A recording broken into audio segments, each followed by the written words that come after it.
Alors, ce que je vous propose, déjà, je vais vous dire en 2 minutes, ce que c'est que l'INRS afin que chacun sache un petit peu d'où je parle. Donc l'INRS, c'est un organisme dont la mission est de contribuer à la prévention des accidents du travail et des maladies professionnelles à travers un certain nombre, d'activités. C'est un organisme qui est financé par la branche accidents du travail, maladies professionnelles de la sécurité sociale et qui emploie environ 560 personnes. Et c'est un organisme paritaire, donc géré par un conseil d'administration composé des partenaires sociaux. L'activité de l'INRS, c'est essentiellement, pour moitié des études et recherches, et pour l'autre moitié des activités plus applicatives, donc de l'assistance, de la formation et de l'information. Alors, si vous allez sur le site web de l'Institut en ce moment, vous verrez énormément d'informations sur le Covid-19 et la manière dont les entreprises peuvent s'organiser pour prévenir au mieux les risques et organiser par exemple leur reprise d'activité à partir du 11. Alors, l'idée aujourd'hui, c'est d'évoquer nos exercices de prospective que nous conduisons au sein de la mission prospective qui est composée de Michel Herry et moi-même. L'objectif de ces exercices de prospective qu'on conduit régulièrement à l'INRS, c'est de s'intéresser aux transformations possibles du monde du travail afin afin de pouvoir euh, imaginer quelles pourraient être les conséquences en matière de santé et sécurité au travail, sachant que ces travaux sont dans un premier temps à destination de, de notre conseil d'administration, mais ils sont tous rendus publics et disponibles sur le site web de l'Institut. Donc l'article dont on va parler aujourd'hui, il est, il a été publié sur une revue qui s'appelle Travailler au futur et il reprend des éléments qui sont issus des 3 exercices de prospective que je vous ai indiqués en gras, qui concernaient les modes et méthodes de production en France en 2040, le phénomène de plateformisation, d'ubérisation, et le dernier en date qui concernait l'économie circulaire. Donc, l'idée de cet article dont je vous ai mis le lien dans la présentation, c'était de reprendre des hypothèses issues de ces travaux de prospective que je viens de vous citer et de les projeter dans un scénario post-pandémique. Alors, cet article a été publié en ligne sur le site de la revue TAF. TAF, ça veut dire Travailler au futur, et c'est une revue qui a été lancée très récemment. Pas forcément la meilleure période pour lancer un média, mais ils ont pu publier uniquement un numéro papier, mais il y a une animation éditoriale sur leur site qui est assez intéressante. Alors, ce scénario dont je vous parlais, c'est un scénario qui nous amène 10 ans en avant dans un monde du travail qui aurait dû s'adapter à une situation où les crises sanitaires seraient devenues récurrentes. Donc l'hypothèse d'une mutation saisonnière du coronavirus vient étayer un petit peu ce scénario, même si on peut imaginer différentes versions de répétition de crises du même type que celle que nous sommes en train de vivre. Mais là, je vous ai mis par exemple un article qui évoque la possibilité d'avoir un retour saisonnier du coronavirus, un peu sur le même modèle que celui de la grippe. Et donc, ce que je vous propose, c'est en trois, de mettre un focus sur trois thématiques. La première, c'est la réduction de la vulnérabilité des chaînes d'approvisionnement, dont il est beaucoup question en ce moment. La deuxième, c'est les effets sur l'emploi des transformations qui pourraient être à l'œuvre. Et puis, le troisième point, ce sera de s'interroger sur les questions d'organisation du travail permettant au mieux de faire face à ce type de situation. Donc, la première thématique dont on entend beaucoup parler en ce moment, c'est celle de la relocalisation de certaines activités stratégiques. On l'entend notamment pour tout ce qui est matériels médicaux, production pharmaceutique.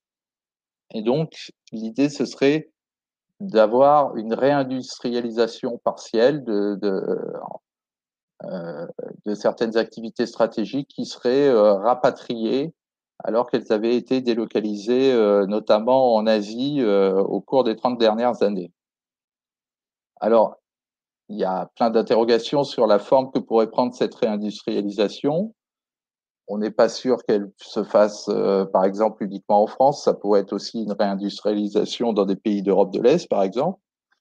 Par contre, ce qui est sûr, c'est que quand on a délocalisé un certain nombre d'activités, on a délocalisé aussi un certain nombre de risques professionnels. Si on prend l'exemple qu'on cite dans l'article de l'industrie pharmaceutique, fabriquer du paracétamol, ça implique l'utilisation de benzène. Le benzène, c'est un cancérogène de catégorie 1. Donc, si on veut le mettre en œuvre, on est obligé d'avoir des process de sécurité assez élaborés. Et donc, quand on veut faire revenir la production de paracétamol en Europe, ça veut dire qu'on va devoir mettre en place des protocoles de santé-sécurité qui sont sur des standards qui peuvent être plus élevés que dans certains pays asiatiques. L'autre élément, c'est qu'on va sans doute pas relocaliser toute la production industrielle, ça paraît pas jouable. Par contre, en termes de réduction de la vulnérabilité des chaînes d'approvisionnement, il va sans doute falloir, dans un scénario comme ça, revoir les politiques de zéro stock, de juste à temps. C'est-à-dire si on se projette sur des situations où on va avoir des fermetures de frontières ponctuelles, des transports qui vont être perturbés sur des périodes qui peuvent être assez longues, on va sans doute avoir des industries et des chaînes de valeur qui vont devoir pouvoir gérer via des stocks tampons des fluctuations des transports et des chaînes d'approvisionnement. Donc ça aussi, c'est un changement d'organisation assez important potentiellement.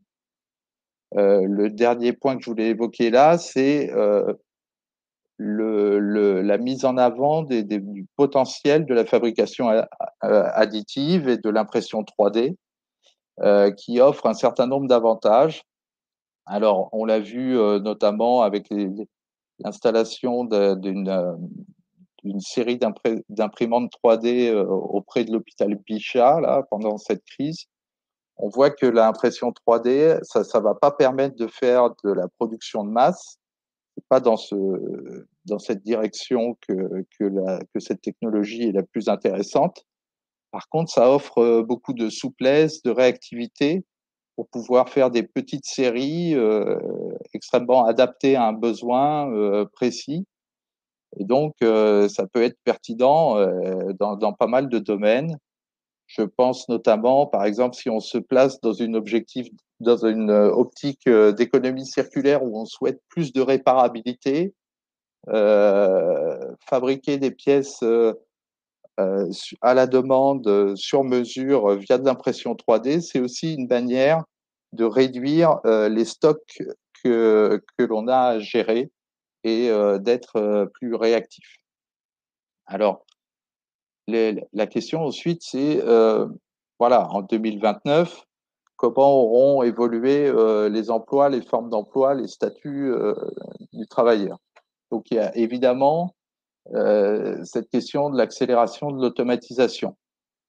Donc là, en ce moment, on voit bien l'intérêt que peut apporter le robot par rapport à certaines tâches accomplies par des hommes. Si on prend le cas, par exemple, du commerce, évidemment que la caisse automatique, elle a plutôt le vent en poupe en ce moment. Le problème, c'est que voilà, si on automatise, on réindustrialise via une automatisation importante, hein, ce qui se fait déjà dans certains domaines depuis quelques années, on n'a pas une création d'emplois extrêmement intéressante. L'autre élément qu'on voit aussi se cristalliser là pendant la crise, c'est la question du travail indépendant.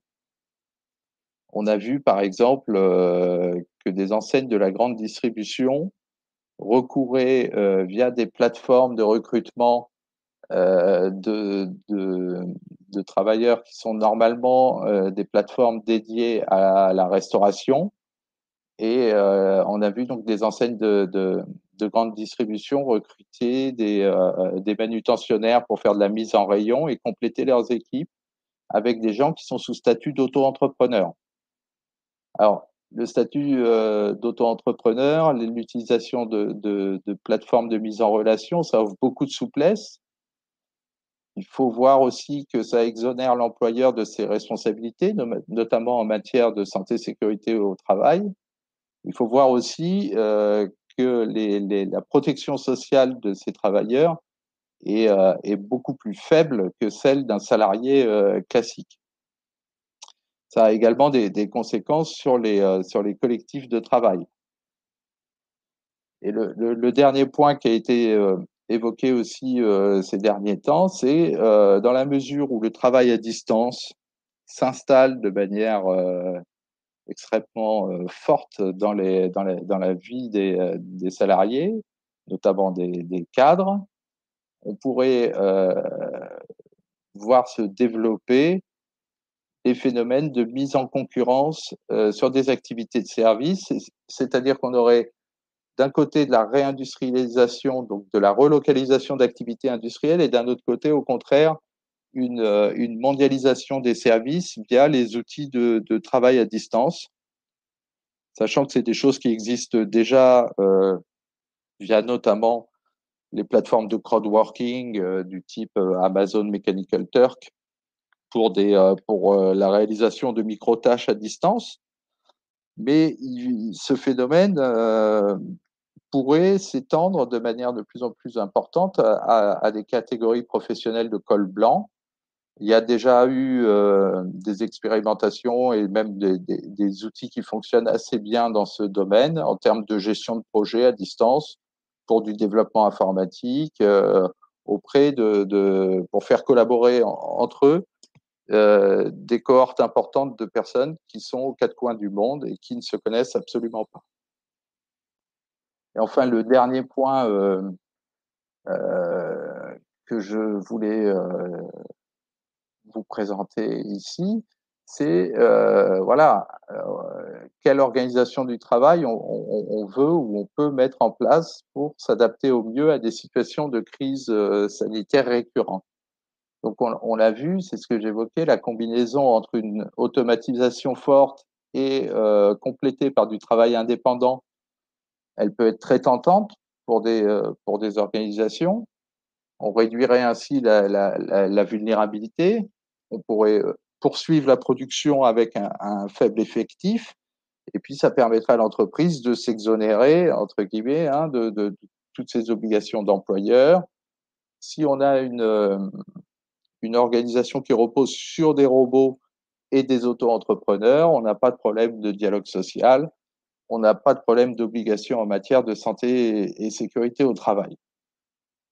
Alors, ce qu'il faut avoir à l'esprit aussi, et ce que montre bien la crise en ce moment, c'est que quand il s'agit de s'adapter en urgence, de modifier sa production, de trouver des solutions innovantes, on a besoin d'avoir des collectifs de travail qui s'engagent et une organisation constituée de robots ou de prestataires extérieurs, elle ne va pas offrir les mêmes garanties d'engagement, d'adaptabilité, de créativité qu'un collectif de travail impliqué.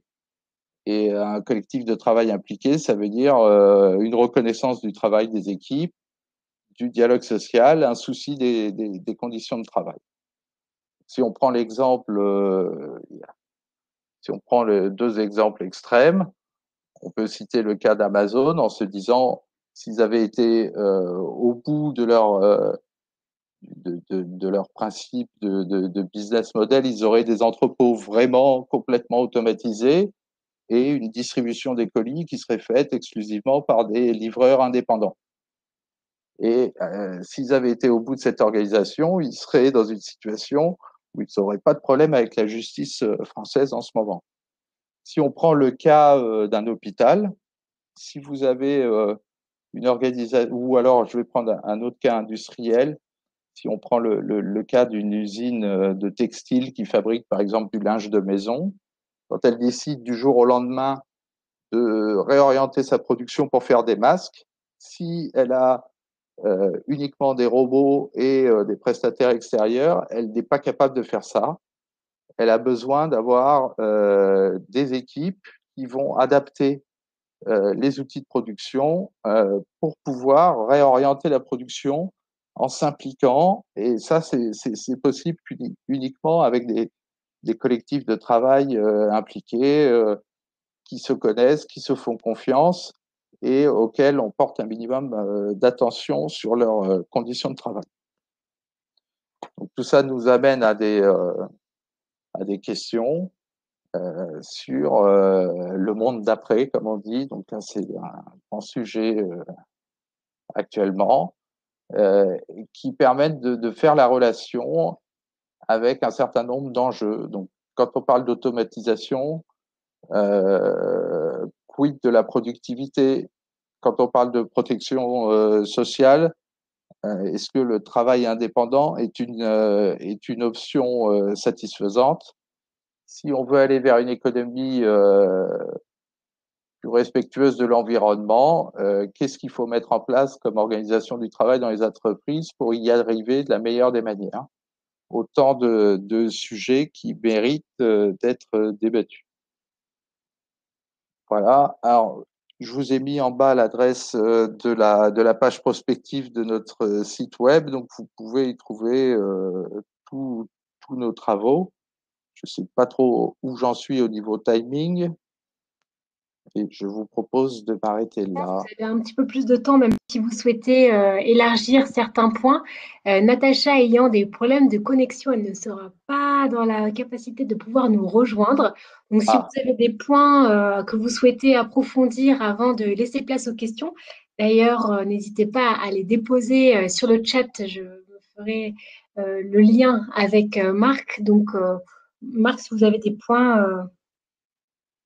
bah, alors attendez. Hop. Donc là, vous voyez ma présentation. Mais ce que je vous propose, c'est que je vais arrêter la présentation, arrêter le partage, voilà. Euh, alors, des points à développer, non, juste des précisions, c'est-à-dire que, mais je pense qu'on est sur un public qui est un petit peu averti sur ce que c'est que la prospective. Donc l'idée, c'est vraiment pas comme vous l'avez vu, de faire de la prédiction ou des recommandations. C'est plus de poser des questions en essayant de fournir aux acteurs les éléments qui permettront d'orienter l'avenir dans une optique qui soit la plus souhaitable. Mm. Et l'idée, en ce moment où on parle beaucoup du monde d'après, c'est de ne pas oublier les enjeux qui sont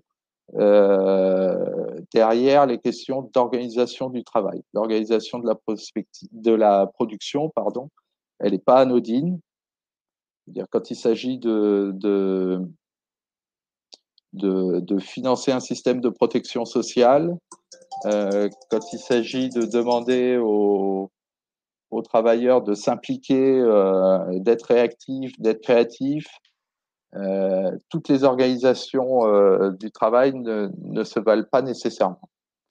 Il y a un autre point qu'on peut peut-être souligner, c'est qu'en général, les innovations, la robotisation, la cobotisation, les exosquelettes dont on parle beaucoup ces derniers temps, notamment dans le secteur du BTP.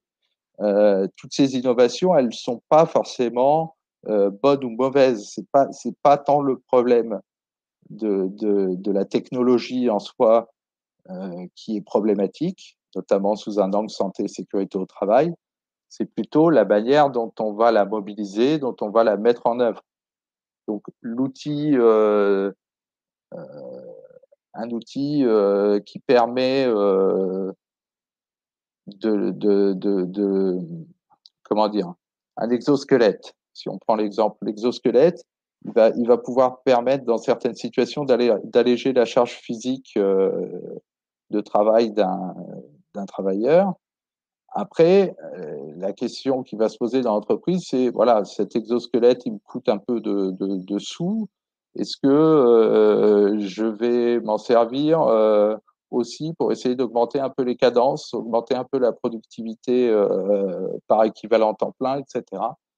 Donc, c'est bien les choix organisationnels que permettent ces technologies qu'il faut interroger et pas forcément la technologie en elle-même.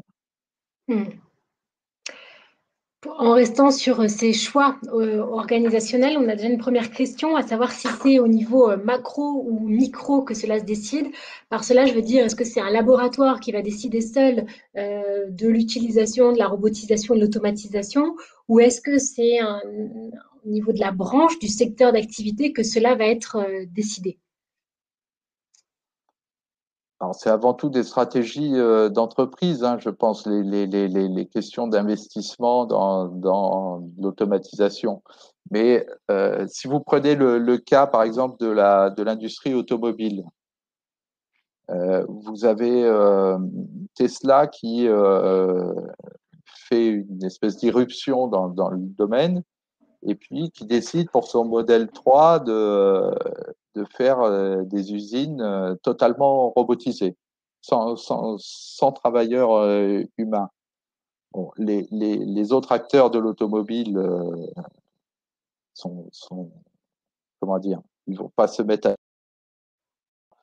Et ils n'ont pas complètement tort parce que ça fonctionne pas, les usines Tesla 100% automatisées n'ont jamais réussi à atteindre les objectifs de production qui étaient prévus. Et donc, il a fallu réintroduire de l'homme.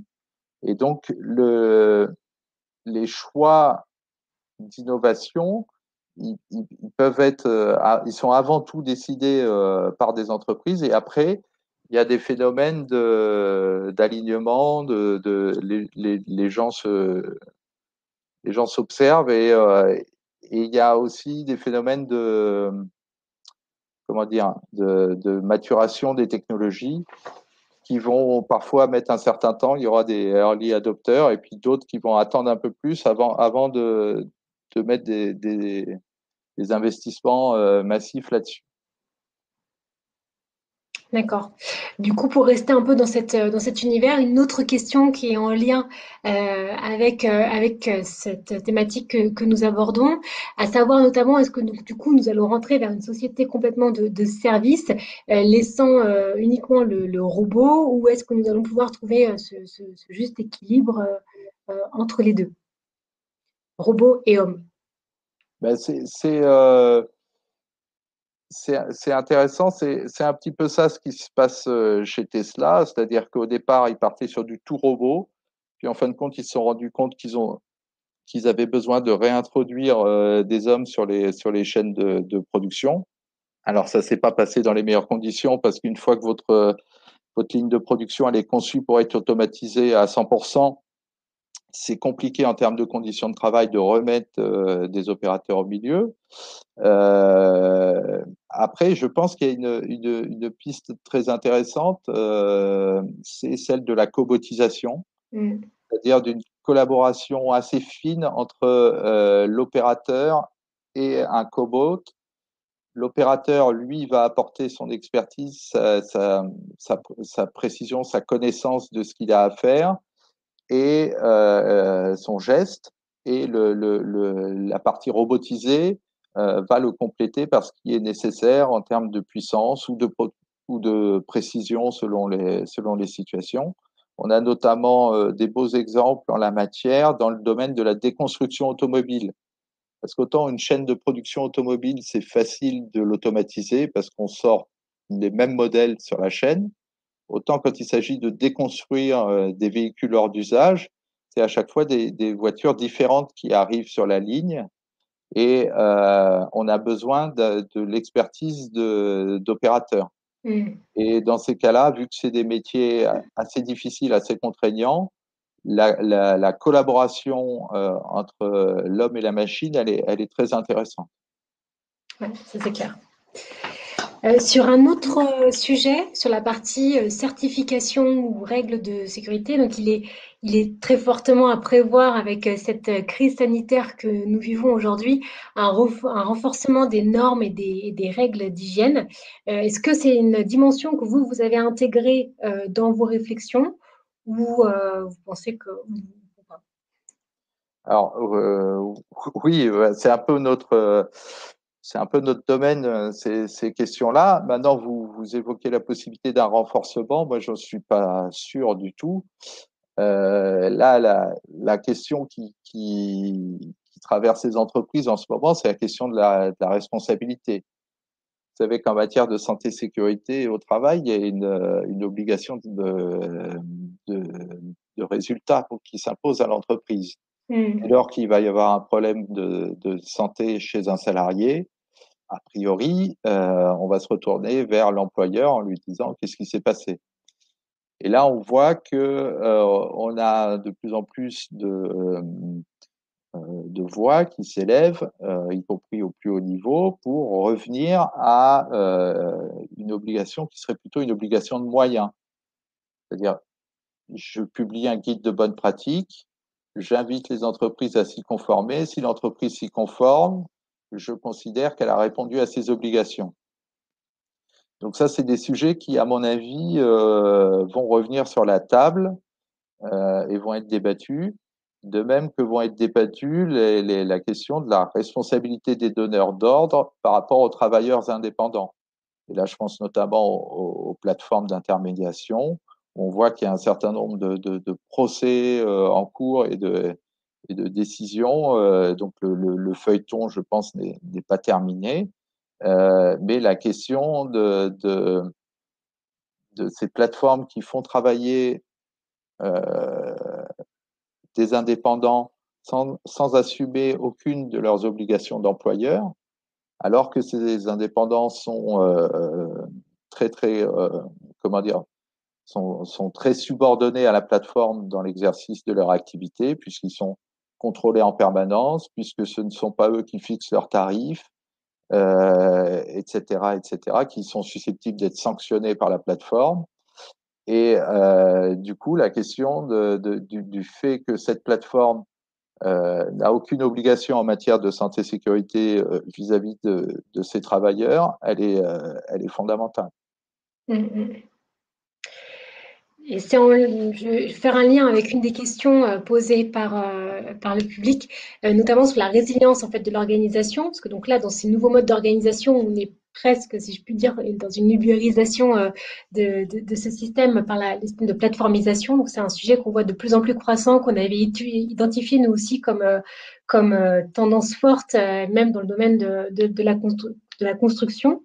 Mais derrière se pose, et vous l'aviez indiqué dans votre présentation, le fait que si nous nous retrouvons encore à nouveau dans une crise sanitaire, il y a besoin d'avoir un collectif expert qui se réunisse et puisse agir rapidement. Donc en fait, il y a un équilibre à trouver dans l'organisation pour essayer de rendre cette organisation beaucoup plus résiliente, ce qu'il est à supposer que dans les... Enfin, que nous allons revivre des crises telles que nous l'avons vécu aujourd'hui. Oui, je crois. Je veux dire, ça me paraît assez évident. Alors, ça me fait penser, il y a eu un papier de Sylvain Tesson l'autre jour dans Le Monde sur les invisibles de la Pitié-Salpêtrière, où justement, il montre que des hôpitaux publics comme ça où on a maintenu en interne des fonctions qui, par ailleurs, dans l'industrie ou dans d'autres secteurs, ont pu être externalisées. Je pense à des activités d'entretien, de maintenance, etc. Ça permet de mobiliser ces gens-là dans les situations de crise. Quand il s'agit de reconfigurer tout un étage pour en faire un service de réanimation comme ça en quelques jours, il faut avoir des gens qui sont disponibles, qui s'engagent. Si toutes vos fonctions support, elles sont externalisées à des prestataires extérieurs, via des appels d'offres avec des clauses extrêmement précises, etc., vous ne pouvez pas avoir les mêmes attentes vis-à-vis des travailleurs. Si vous êtes dans une organisation où les gens euh, dialoguent, se connaissent, constituent des équipes, ont l'habitude de travailler ensemble, vous allez être beaucoup plus réactif, vous allez être beaucoup plus créatif. Et les gens, vous pouvez attendre d'eux qu'ils s'engagent de manière plus forte. Ouais. Moi, j'avais une autre question, c'était plus sur la question des compétences, l'évolution des compétences. Parce que donc on voit bien en fait avec cette automatisation, cette cobotisation, même si on peut parler, j'ai l'impression en tout cas qu'on arrive vers peut-être des nouvelles compétences qui vont être requises dans les entreprises, peut-être plus être technique sur comment gérer ces robots, plus que sur la question la question médicale en fait. Donc sais pas si aussi, pareil, c'est des questions que vous avez pris en compte dans vos réflexions sur l'évolution des compétences qui vont être nécessaires face à l'évolution de ces organisations. Alors, Michel Herry, notamment, il travaille pas mal sur les questions d'effet de l'automatisation sur sur l'emploi et en lien avec les questions de qualification. Si on a un développement massif des nouvelles technologies, de l'intelligence artificielle, on observe qu'on peut avoir des phénomènes où on va avoir une valorisation des emplois les plus qualifiés, donc des gens très compétents, très qualifiés qui seront bien rémunérés, et puis des besoins persistants de personnes moins qualifiées sur ce qui ne veut pas dire que leur travail est moins important, mais qui sont sur des fonctions où on n'a pas de possibilité d'avoir une automatisation. Alors, je pense par exemple au secteur de l'aide à la personne. L'aide à la personne, l'aide à domicile, c'est des métiers qui sont en fort développement avec moins de qualifications. Et il y a pas mal d'études qui montrent que les métiers les plus menacés par le développement de l'intelligence artificielle et de l'automatisation, ce sont dans des catégories intermédiaires entre ces deux pôles. Donc, ça pose un certain nombre de questions sur la capacité de, d'adaptation via de la formation continue, via des